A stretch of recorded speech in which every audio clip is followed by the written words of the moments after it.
जवळ या तर आवाज कॅप्चर नसेल होत तर माहीत आला ना आवाज जवळ करा यो करून ना जवळ या नाही हो काही ते ना जवळ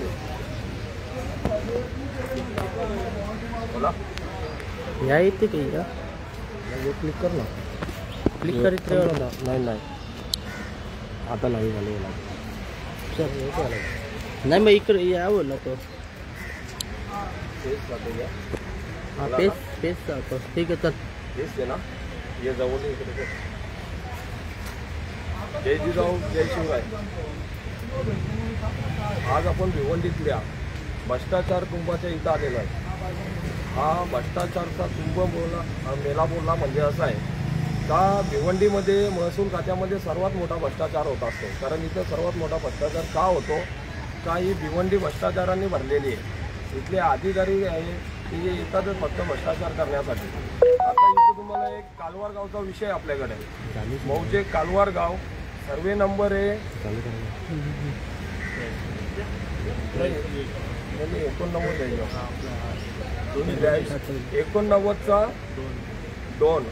89/2/2/2/ब आणि दुसरा सर्वे नंबर आहे 83/1. या क्षेत्रफळामध्ये या सातबाऱ्यामध्ये असं का कालवार गावच्या इथे रेल्वेच्या प्रकल्पामध्ये काही शेतकऱ्यांच्या जमिनी गेल्या. पण काही शेतकरी असे होते का अडाणी होते, शिकलेले नव्हते. त्याच्यामुळे असा प्रकार झाला का काही लोकांच्या जमिनी हडपल्या गेल्या. आता जे काही इथं जे काही शेतकरी इथं जमा झालेले आहेत या शेतकऱ्यांना आम्ही जमिनी दिल्या तर आम्हाला त्याचा मोबदला मिळाला पाहिजे. कारण आमच्या या जमिनी वडलोपारची आहेत. आम्ही 7-12 मालक आहेत तिथले. मग या 7-12 मालकाला जर याचा मोबदला मिळत नसेल कारण तो तिथे शेती ही आम्हाला उपजीविका होती.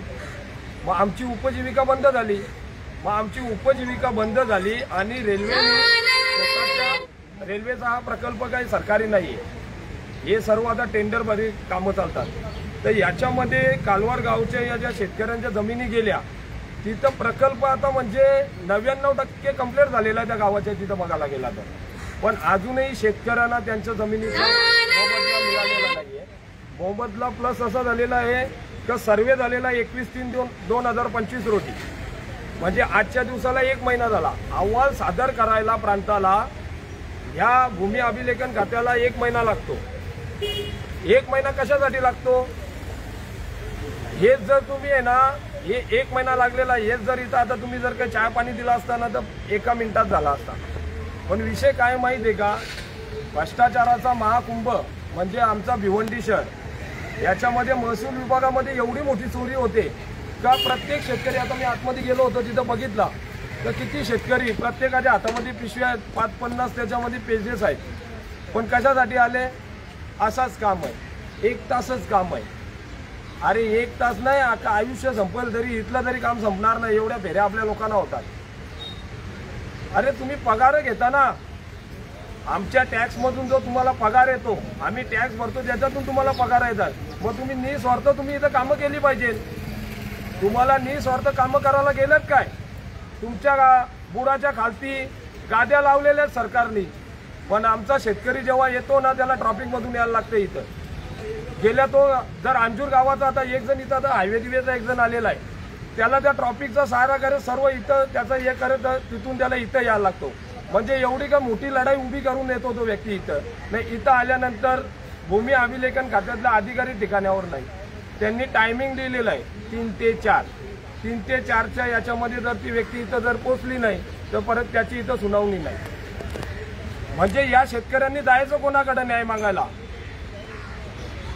महसूलमध्ये तर भरपूर नियम नवीन लावण्यात येतात. लगेच 5 मिनिटांमध्ये होईल लगेच 2 मिनिटांमध्ये होईल. सर्व प्रक्रिया तर आता तुमची ऑनलाईन झालेली आहे. मग ऑनलाईन प्रक्रियामध्ये जर 1 महिना लागत असेल तर जर मॅन्युअली ज्या टायमाला कामं होत होती जे लिखापडीने हाताने जेव्हा कामं होत होती तेव्हा तर मग 4-5 वर्ष लागायला पाहिजे होती. सर्व सरकारने सुविधा देऊनही इथं कामं का होत नाही का प्रत्येक अधिकाऱ्याला याची चटक लागलेली आहे. भिवंडीमध्ये बदली करून येणारे अधिकारी 20-20 वर्ष इथून हलत नाही. प्रत्येक अधिकारी इथं 20-20 वर्ष झाला इथं पाल मांडून बसलेला आहे. प्रत्येक क्लास 1 अधिकारी याला फक्त एकच वर्ष, 1 वर्षामध्ये बदली करून याला दुसऱ्याकडे पाठवलं गेलं असतं. पण नाही, इथं भिवंडीमध्ये जे खायला भेटतं, हा जो भिवंडीमधला जो हा महाकुंभ आहे भ्रष्टाचाराचा, हा खूप जोरात चालतो. काही कॉरिडॉरमध्ये लोकांच्या जमिनी गेलेल्या आहेत, त्यांचंही त्यांना आजपर्यंत न्याय नाही मिळालेला. काहीतरी द्यायचं, त्याच्यानंतर तो चेक पास होईल, अशी परिस्थिती आहे. आता ह्या प्रकरणामध्ये तेच आहे. 1 महिन्याचा अहवाल का नाही सादर झाला? तर कारण या लोकांनी दिलं नसेल, त्यांची परिस्थिती नाही द्यायची. कारण पहिले जमिनी गेल्या आणि अजून खिशातले पैसे जातील. आपण हेच आता इथून हे प्रकरण घेऊन आपण प्रांताच्याकडे जाणार आहे. प्रांत काय बोलतात आपण बघू त्यांचं काय, तर किती दिवसामध्ये आपल्याला अहवाल सादर होतो आता, आणि या शेतकऱ्यांना किती दिवसामध्ये न्याय मिळतो. तर तिथं प्रांताच्याकडे जावं लागतं.